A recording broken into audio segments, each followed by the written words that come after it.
ಕಡಿಮೆ ಇನ್ವೆಸ್ಟ್ಮೆಂಟ್, ಮನೆಯಿಂದಲೇ ಶುರು ಮಾಡ್ಬೇಕು, ಆದ್ರೆ ಲಾಭ ಮಾತ್ರ ಚೆನ್ನಾಗಿರ್ಬೇಕು. ಇಂಥದ್ದೊಂದು ಬಿಸ್ನೆಸ್ ಐಡಿಯಾ ಹುಡುಕ್ತಿದ್ದೀರಾ? ಹಾಗಿದ್ರೆ ಈ ಸ್ಪೈಸ್ ರೀಪ್ಯಾಕಿಂಗ್ ಬ್ಲೂ ಪ್ರಿಂಟ್ ಅನ್ನು ಸರಿಯಾಗಿ ಗಮನಿಸಿ. ಇದೊಂದು ತುಂಬಾನೇ ಸರಳ ಆದ್ರೆ ಅಷ್ಟೇ ಪವರ್ಫುಲ್ ಆದ ಬಿಸ್ನೆಸ್ ಮಾಡೆಲ್. ಹಾಗಿದ್ರೆ ಬನ್ನಿ, ಇವತ್ತಿನ ಈ ವಿಶ್ಲೇಷಣೆಯಲ್ಲಿ ಕೇವಲ ಒಂದು ಐಡಿಯಾ ಬಗ್ಗೆ ಮಾತಾಡೋದಲ್ಲ, ಬದಲಿಗೆ ಬಿಸ್ನೆಸ್ ಶುರು ಮಾಡೋಕೆ ಏನ್ ಬೇಕು ಅನ್ನೋದ್ರಿಂದ ಹಿಡಿದು ಕೈಗ್ ಬರುವ ಪ್ರತಿ ಪ್ಯಾಕೆಟ್ನ ಲಾಭದ ಲೆಕ್ಕಾಚಾರದವರೆಗೂ ಪ್ರತಿಯೊಂದು ಹಂತವನ್ನೂ ವಿವರವಾಗಿ ನೋಡೋಣ. ಸರಿ, ಹಾಗಿದ್ರೆ ಶುರು ಮಾಡೋಣ. ಮೊದಲಿಗೆ ಈ ಬಿಸ್ನೆಸ್ ಐಡಿಯಾದ ಅಸಲಿ ಕಲ್ಪನೆ ಏನು? ಯಾಕೆ ಇದನ್ನ ಮನೆಯಿಂದಲೇ ಕಡಿಮೆ ಕಾಂಪಿಟೇಷನ್ನಲ್ಲಿ ಮಾಡ್ಬೋದು ಅಂತ ಹೇಳ್ತಾರೆ? ನೋಡೋಣ ಬನ್ನಿ. ನೋಡಿ, ತುಂಬಾ ಜನಕ್ಕೆ ಕಡಿಮೆ ದುಡ್ಡಲ್ಲಿ ಆದ್ರೆ ಒಳ್ಳೆ ಸಂಪಾದನೆ ತಂದುಕೊಡೋ ಒಂದು ಬಿಸ್ನೆಸ್ ಶುರು ಮಾಡ್ಬೇಕು ಅಂತ ಆಸೆ ಇರುತ್ತೆ. ಆದ್ರೆ ಅದು ಸಾಧ್ಯನಾ? ಉತ್ತರ ಖಂಡಿತ ಸಾಧ್ಯ. ಇದರ ಕಾನ್ಸೆಪ್ಟ್ ತುಂಬಾನೇ ಸಿಂಪಲ್. ಹೋಲ್ಸೇಲ್ ಮಾರ್ಕೆಟಿಂದ ದೊಡ್ಡ ಪ್ರಮಾಣದಲ್ಲಿ ಅಂದ್ರೆ ಮೂಟೆಗಟ್ಲೆ ಮಸಾಲೆ ಪದಾರ್ಥಗಳನ್ನ ತರೋದು, ಅದನ್ನ ನಮ್ಮದೇ ಬ್ರ್ಯಾಂಡ್ ಹೆಸರಲ್ಲಿ ಚಿಕ್ಕ ಚಿಕ್ಕ ಪ್ಯಾಕೆಟ್ ಮಾಡಿ ನಮ್ಮ ಏರಿಯಾದಲ್ಲಿರೋ ಅಂಗಡಿಗಳಿಗೆ ಮಾರೋದು ಅಷ್ಟೇ. ಈ ರೀಪ್ಯಾಕಿಂಗ್ ಇದೆಯಲ್ಲ, ಅದೇ ನಮಗೆ ಲಾಭ ತಂದ್ಕೊಡೋದು.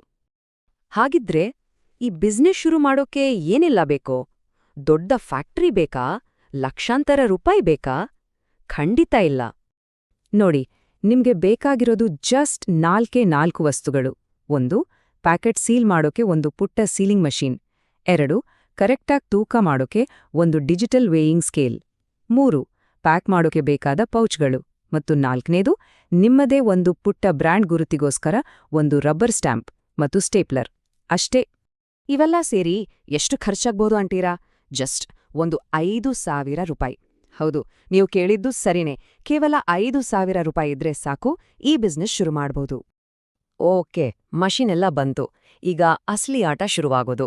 ಅಂದ್ಹೆ ಈ ಮಸಾಲೆ ಪದಾರ್ಥಗಳು, ಡ್ರೈ ಫ್ರೂಟ್ಸ್ ಇದನ್ನೆಲ್ಲ ಎಲ್ಲಿಂದ ತರೋದು? ಒಳ್ಳೆ ರೇಟಿಗೆ ಎಲ್ಲಿ ಸಿಗುತ್ತೆ ನೋಡೋಣ.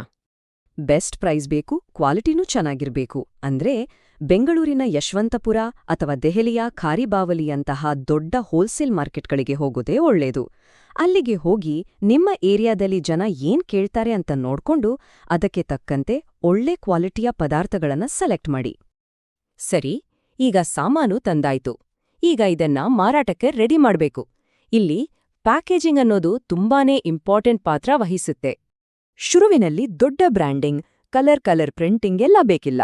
ನಿಮ್ಮ ಬ್ರ್ಯಾಂಡ್ ಹೆಸರು ಮತ್ತು ಫೋನ್ ನಂಬರ್ ಇರೋ ಒಂದು ಸಿಂಪಲ್ ರಬ್ಬರ್ ಸ್ಟ್ಯಾಂಪ್ ಸಾಕು.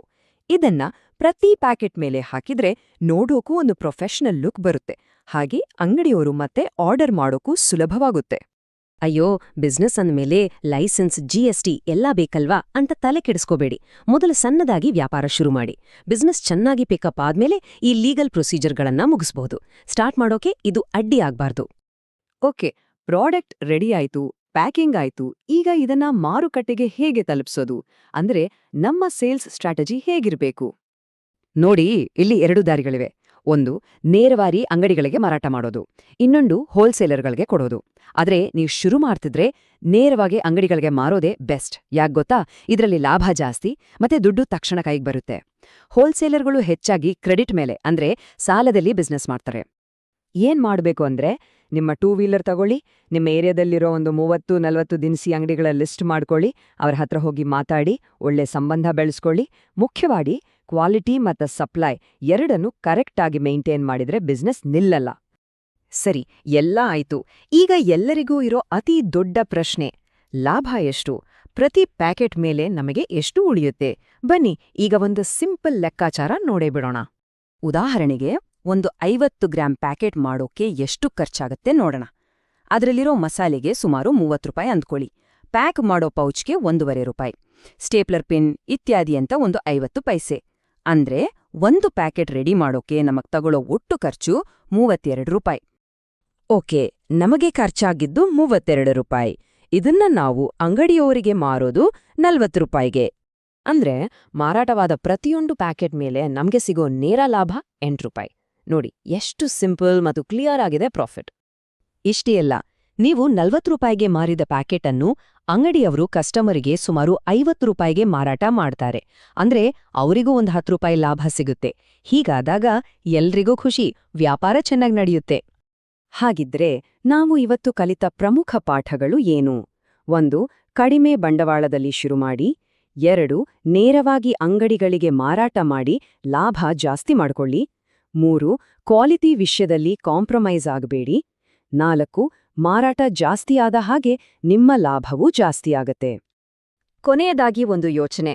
ಈ ಖರೀದಿಸಿ ಮರುಪ್ಯಾಕ್ ಮಾಡಿ ಮಾರಾಟ ಮಾಡಿ ಅನ್ನೋ ಸೂಪರ್ ಸಿಂಪಲ್ ಮಾಡೆಲ್ ಇದೆಯಲ್ಲ, ಇದನ್ನ ಬರೀ ಮಸಾಲೆ ಪದಾರ್ಥಗಳಿಗೆ ಮಾತ್ರನಾ? ಬೇರೆ ಯಾವೆಲ್ಲ ವಸ್ತುಗಳಿಗೆ ಇದನ್ನ ಅಪ್ಲೈ ಮಾಡ್ಬೋದು? ಸ್ವಲ್ಪ ಯೋಚನೆ ಮಾಡಿ. ಬಹುಶಃ ನಿಮ್ ಮುಂದಿನ ದೊಡ್ಡ ಬಿಸ್ನೆಸ್ ಐಡಿಯಾ ಇಲ್ಲೇ ಸಿಗ್ಬಹುದು.